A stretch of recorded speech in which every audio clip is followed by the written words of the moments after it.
Welcome to the Divorce Podcast, where we explore relationships, divorce, separation, and parenting apart. This episode is part of our mini-series where we answer your questions, discuss current news and events, and share practical bite-sized tips. I'm your host, Kate Daly, a relationship counsellor, divorce specialist, and co-founder of Amicable, the online legal service for separating couples. This week, I'm delighted to be joined by Nicholas Illingworth and James Mehmet from Abels, the moving service, to share their top tips on all things moving, houses, post-separation or divorce. Now, if you know somebody, a friend or a colleague or a family member who'd really benefit from this episode, please click the share button and don't forget to recommend us to your friends and family or like us. Right, gentlemen, it's lovely to see you both. Thank you very much for joining me. Welcome to the Divorce Podcast. Thank you. Thank you. Now, Abels is an amazing moving service, and we're going to talk a little bit about your experience from working with Abels and how divorce and separation and moving house during that time can be made a little bit more smoother and simpler for people. So let's kick off then, Nick. First of all, just tell us the difference between moving out after divorce and separation versus just a bog standard normal move. Sure, absolutely. So I think the first thing to mention is that anyone who's moving, whether they're separating or any other reason, it's always a stressful situation. So we'd always handle all of these with a lot of empathy and care. Obviously, the main difference with a separation is that they tend to be a little bit more emotionally charged, a little bit more time sensitive, and probably a little bit less predictable. What I would say is really, really important, and one thing that we always adhere to is that firstly to make sure that everything is planned very, very carefully so we know what goods are going to which location. One other thing I would say, which is really important, especially for our removals team handling the move on the day, is that we are very neutral.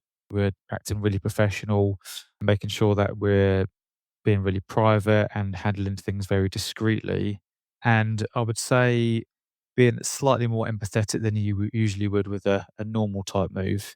As mentioned, all moves are stressful, but separation needs to be handled really carefully and planned correctly.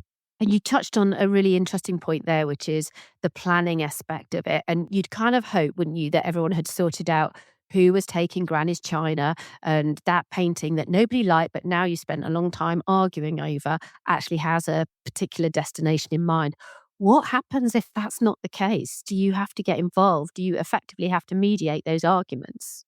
So with us, the process that we've got whenever we move in any customer is that we will go and survey the property. And at that point, it is agreed well in advance of the customer which goods are going to a certain location. And when this is planned properly, this will avoid any conflict on the day of the move. Everything is surveyed really well. All of our clients have dedicated move managers who handle the process from beginning to end. It's very much a turnkey solution with us. So thankfully, we managed to avoid that by the careful planning. Good stuff. And James, I think Nick mentioned there, the timing is everything. When a separation becomes definite, what's the timeline between deciding that you're definitely separating, you've got the house on the market, and what's your first sort of interaction with Abels? When do you want people to ring you? When do you need people to be getting in touch? And what sort of lead time gives you the best outcome in terms of that smoothing out that stress that we've just been talking about? We would say as much notice as possible, but generally between a 2 and 4 week period, depending on what time of year it is, because we're busy generally during the summer and, we've got limited availability.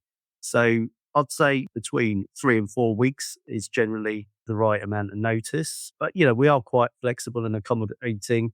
So where we can and we could facilitate a move, we will ensure that we carry it out. As Nick said, we'll always do a survey beforehand. That is crucial to the planning. So that's always done ahead of the move, where we go and survey the property. We can split the consignments up into different categories. And then, so we know what we're doing. That's also noted on our job sheet and instructed to the team carrying out the move. And Nick, are there particular items that are tricky to deal with and that need some more careful planning if you're doing a sort of divorce and separation move? So I think anything that is of high value, so if there might be an antique, there might be artwork, they have to be managed a little bit differently to other types of items. Also, fragile items as well. They need to be packed really, really well. With things like paintings, we create bespoke wooden boxes for those, so they are really adequately protected, especially a removal company like us. Having the royal warrant for removals and storage means that we handle a lot of properties in central London and prime areas, so we often come across antiques, artwork. So I'd say making sure that they are really properly protected is essential for the move. And when you're coming to do that survey, James, and when you sort of got to the point where you know where everything's going, is there a system that you can tell people to adopt that helps identify, which items are going where? How do people sort of get their heads around that? So if they're not necessarily having a full package where someone's come to do everything for them, what are the kind of key systems that work for identifying what's going where? Well, we could do photographic inventory. So we could actually do a photographic inventory. So we could outline what needs to go where, and we could do that live. So we could go around with a handheld device, photograph everything, and put it into each category. The other alternative is we could sticker things. So so we know which category that sticker is, and we'll write out an inventory, splitting up each category, so we know exactly which item needs to go where. So that there are a few different options actually: the stickering system, the inventory system, and the handheld device, which is a photographic inventory. So those are the different methods that we've got. And it's sometimes you're not dealing directly with a client directly. It could be with a solicitor as well. Sometimes the solicitor's involved. So there are different elements. Alternatively, you can have the split done in our warehouse as well. We had that example a couple of weeks ago of a separation where they've come into the warehouse, going through all their storage containers and separating the category within our storage facility. Well, that's interesting. So you mean you just literally cleared the house and then took it off site, laid it out like in some Stacey Dooley type program, and then sort of they had to literally go through it and divide things up? Absolutely, because we could have long-term storage here. You're not going through separation at that moment in time. You're still together, but you could go through a separation whilst your items are in storage. So we have got that option as well, which is a scenario that's only happened a couple of weeks ago, actually, and it's Yeah, quite mine, frequent. yours, in the store kind of Yes, thing. Yeah, so exactly. yeah, okay. Oh, that makes a lot of sense. Let's talk a little bit about packing then. So the top tips for packing then. You two are both experts. I'll come to you first, Nick.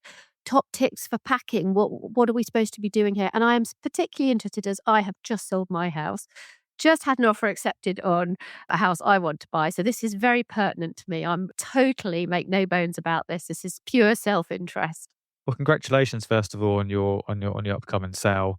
I would say in terms of packing, best advice is to pack room by room. That's the number one tip.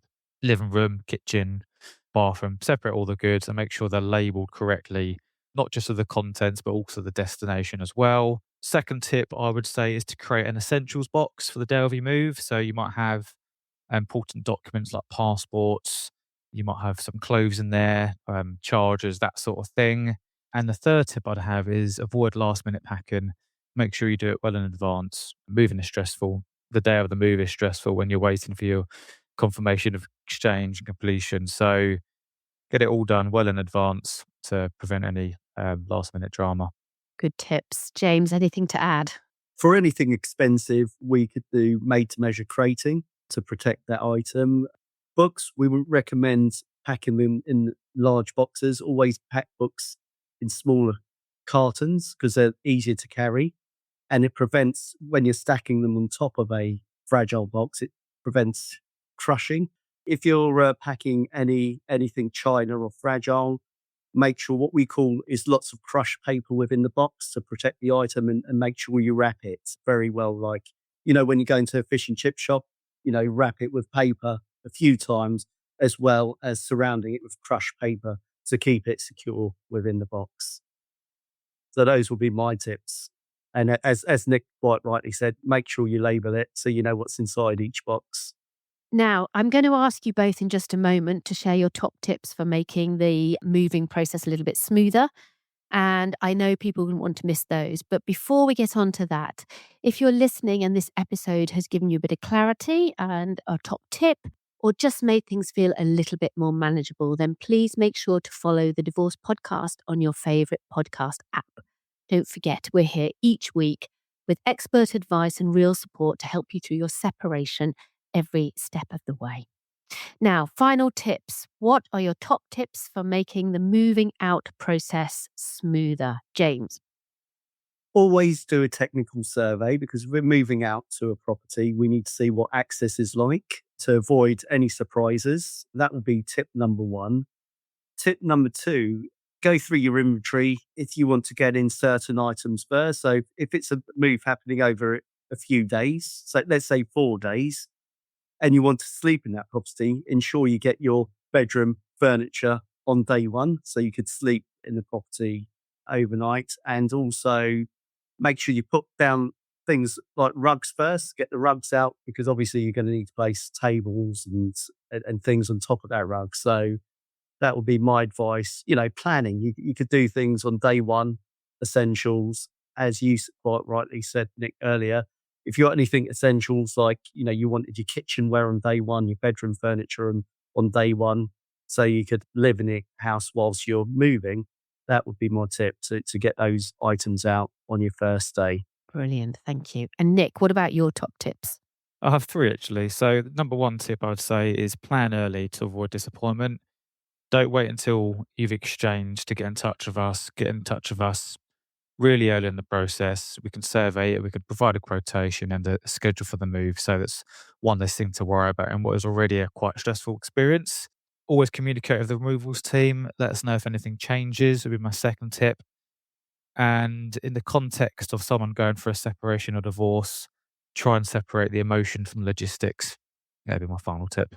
That's such a good one, isn't it? But it's so hard. I've stood there on 2 separate occasions now, when you're trying to split up a house with an angry ex-partner and wondering how on earth you're meant to actually do that. It is quite a big ask, isn't it? But you're right. I think what actually helps is if you've got an experienced moving team around you, people who appreciate that this is the context of a divorce and separation. I think that goes an absolute long way to making that moving day go smoother. So if people are listening and thinking about this, I would always want to ask the question of anybody I was going to get a quote from, if they've got experience of moving people when they're divorcing and separating, because it makes a massive difference.